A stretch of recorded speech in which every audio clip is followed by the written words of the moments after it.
Last week, the British government published its consultation paper for cryptocurrency regulations. Now, considering that the UK is apparently looking to become a crypto hub, the details of these regulations could be a big deal for the crypto industry. That's why today I'm going to summarise the UK's consultation paper, tell you what it says in simple terms, and explain exactly what it could mean for the crypto market. I'll start by repeating that the UK's crypto regulations are in their consultation phase. If the recent crypto regulations in the EU are anything to go by, they will look different once they become law in the UK. The consultation period for the UK's crypto regulations closes at the end of April, so we will know after that. Now, the consultation paper is titled, quote, Future Financial Services Regulatory Regime for Crypto Assets, and I'll leave a link to the full document in the description.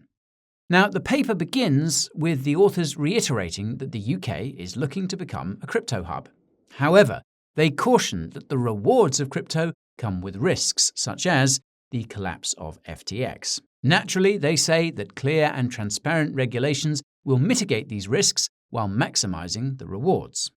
So, the first part of the paper covers existing regulations related to cryptocurrency. The authors point out that most activities related to cryptocurrencies are not included in existing financial regulations in the UK. They argue that crypto activities should be subject to similar regulations. The authors then reveal that unelected and unaccountable international organisations are actively working to set global standards for cryptocurrency regulations. These include the Financial Stability Board, or FSB, the Bank for International Settlements, or BIS, and the Financial Action Task Force, or FATF.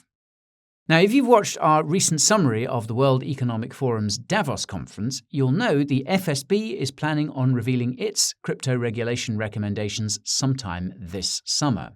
If the regulations proposed by the BIS and the FATF are anything to go by, they will be bad, but we'll just have to wait and see.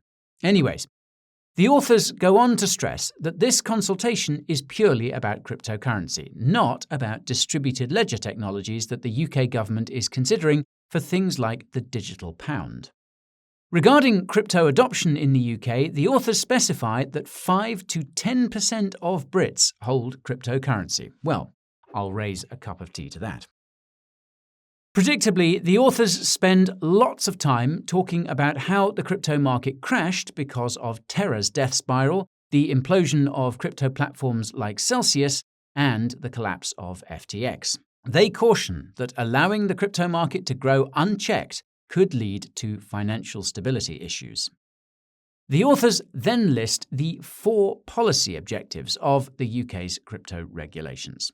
These are to encourage crypto innovation, educate consumers about the risk, protect the financial stability of the UK, and protect the market integrity of the UK. Notice how encouraging crypto innovation sits at number 1. The authors also list 3 design principles for the UK's crypto regulations. These are the same risk, same regulation principle that's been discussed at length by the World Economic Forum and others, proportionality, meaning that the regulations are tailored for each crypto activity, and flexible, which is, well, self-explanatory. The authors then reveal that there is a second batch of crypto regulations coming up with the, quote, Financial Services and Markets Bill. Now, this second batch of crypto regulations focuses on stablecoins and should become law later this year, just in time for Circle's upcoming GBP stablecoin. The authors were also kind enough to provide a detailed roadmap of all the different kinds of crypto regulations that are in the works in the UK. The regulations this consultation paper pertains to will likely become law later this year or early next year, though an exact timeline isn't provided. The second part of the paper deals with the definition of cryptocurrency. The authors concede that there is no universal definition of cryptocurrency, but the one they provide is pretty good. Quote, Crypto asset means any cryptographically secured digital representation of value or contractual rights that A. can be transferred, stored, or traded electronically, and B, that uses technology supporting the recording or storage of data, which may include distributed ledger technology." End quote. Well, sounds about right. Now, as you might have noticed, the authors don't use the term cryptocurrency. This is because digital currencies that are used for payment settlements fall under a different category according to UK regulations, hence the separate set of regulations for centralized stablecoins and other such cryptos. Not surprisingly, the authors confirm that NFTs are somehow not a part of their crypto regulations. If you watched our video about the FATF's crypto regulation recommendations, you'll know they mysteriously omitted NFTs too. It's almost like the elites want to keep doing shady stuff with their art. Conspiracy theories aside, the authors provide a nice little list of the most common crypto categories. What's odd is that they refer to Bitcoin and Ethereum as exchange tokens, even though this is a more appropriate term for tokens that are closely related to crypto exchanges, such as Binance's BNB. What's interesting is that the author's list of crypto categories includes algorithmic tokens, governance tokens, and even fan tokens. To their credit, the authors ask the reader whether this list of crypto categories makes sense. Well, I reckon I just gave my input. BTC and ETH are not exchange tokens. Now, this ties into the third part of the paper, which provides an in-depth overview of how existing financial regulations apply to cryptocurrency. One of these is KYC and AML for crypto exchanges and platforms, something which was only introduced by the UK government in January 2020. Another crypto regulation that the UK introduced was that all crypto companies must register with the Financial Conduct Authority. Some of you may recall that these regulations were introduced in March last year, and the ridiculous registration process resulted in many crypto companies leaving the UK. Some of you may also recall the FCA's aggressive crypto advertising regulations in the UK.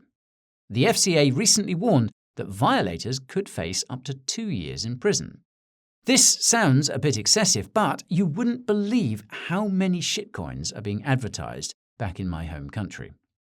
Anywho, the authors then provide this useful infographic to help you understand which current and future crypto regulations apply to which coins and tokens in the UK.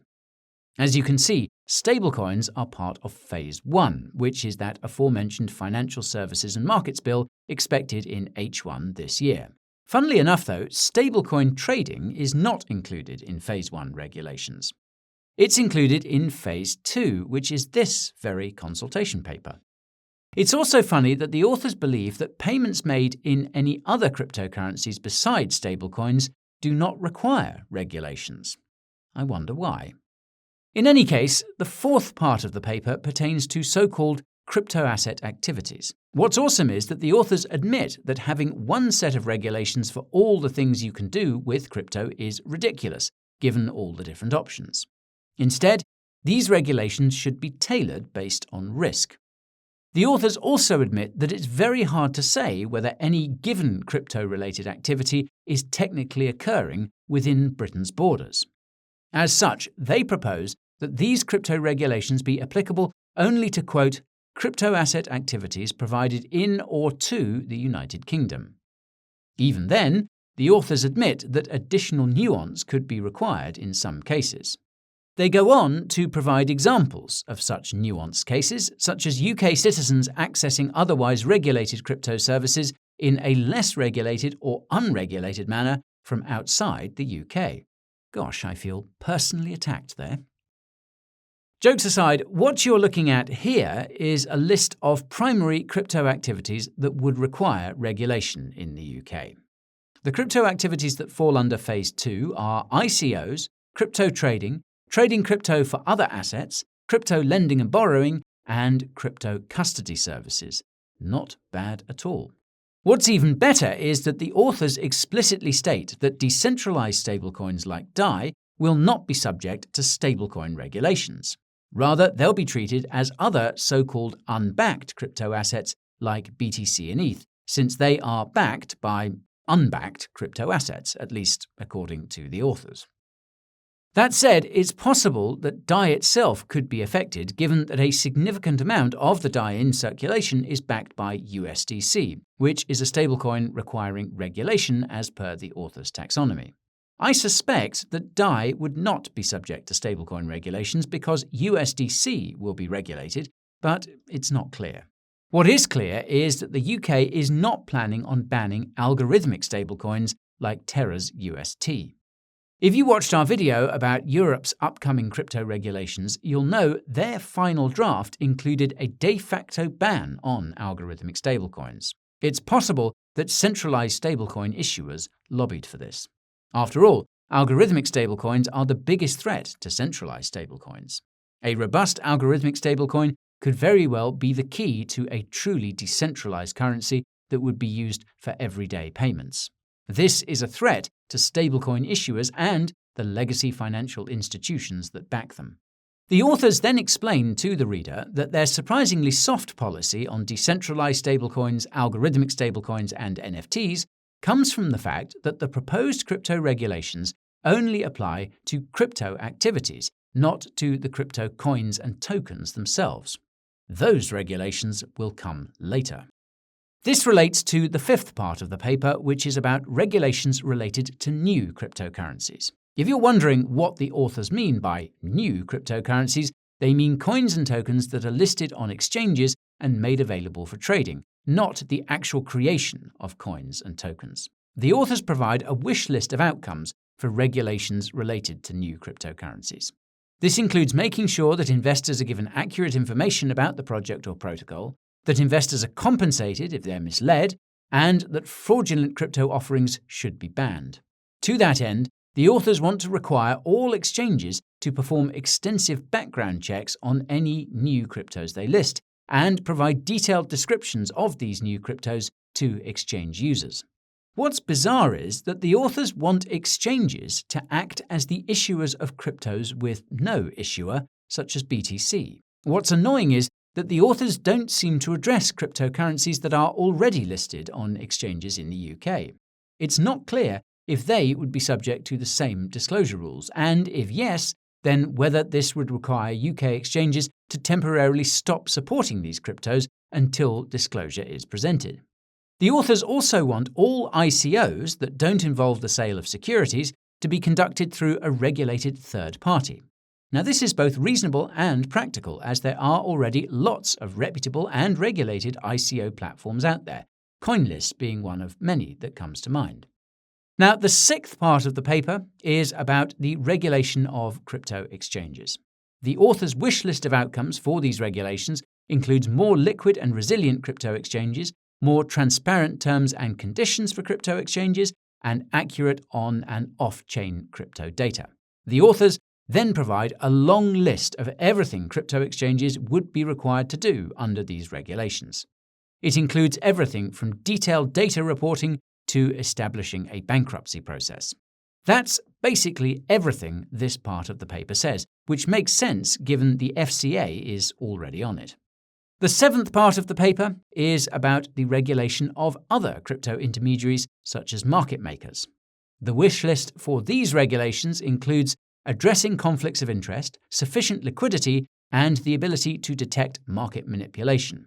I can't help but be reminded of Alameda Research. Regardless, the long list of requirements for market makers under these regulations is essentially the same as the one for crypto exchanges. I have a feeling that the list of requirements for both categories is going to look a lot different in the final draft because they seem way too reasonable to be real.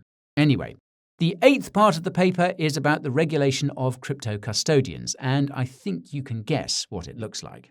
The authors discuss adjusting existing laws to accommodate crypto custody, provide a wish list with abnormally logical regulatory outcomes, and suggest an equally logical list of requirements. Now, the ninth part of the paper is where things start to get exciting again. That's because it's about, quote, general market abuse requirements. I think that probably could have been worded a little better. The authors take issue with the pump and dumps and wash trading in cryptocurrency. They also take issue with the fact that many of these market manipulation techniques are unique to cryptocurrency and therefore not covered under existing financial regulations in the UK. They even seem to take issue with the fact that the crypto market sees more retail trading than other markets. Given these facts, the authors believe that a separate subset of regulations are appropriate. They hope these regulations will, among other things, teach retail traders to spot crypto market manipulation and apply harsh punishments to those who try to manipulate crypto markets. The authors are unsure about which UK regulator should be in charge of regulating crypto market manipulation, but they are open to suggestions. They also underscore the fact that global crypto market manipulation regulations are required because overseas market manipulation can affect UK markets. The long list of requirements highlights the fact that the regulations would apply to individuals as well as institutions. This begs the question of whether crypto whales would get in trouble for manipulating the market. Something tells me that the answer is no, as long as they're approved institutions. More about the Wyckoff method using the link in the description. Moving on. Now, the 10th part of the paper is about the regulation of crypto borrowing and lending. Obviously, the authors spend quite a bit of time talking about crypto platforms like Celsius and crypto exchanges like FTX, which were using customer funds and illiquid tokens as collateral for loans.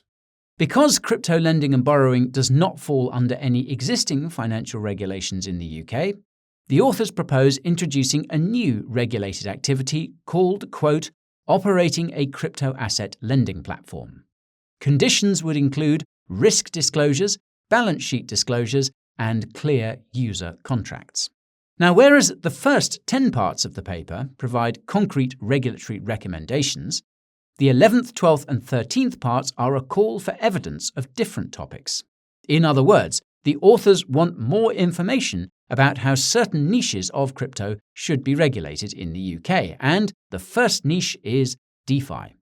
The authors acknowledge that DeFi protocols are next to impossible to regulate due to their, decentralization.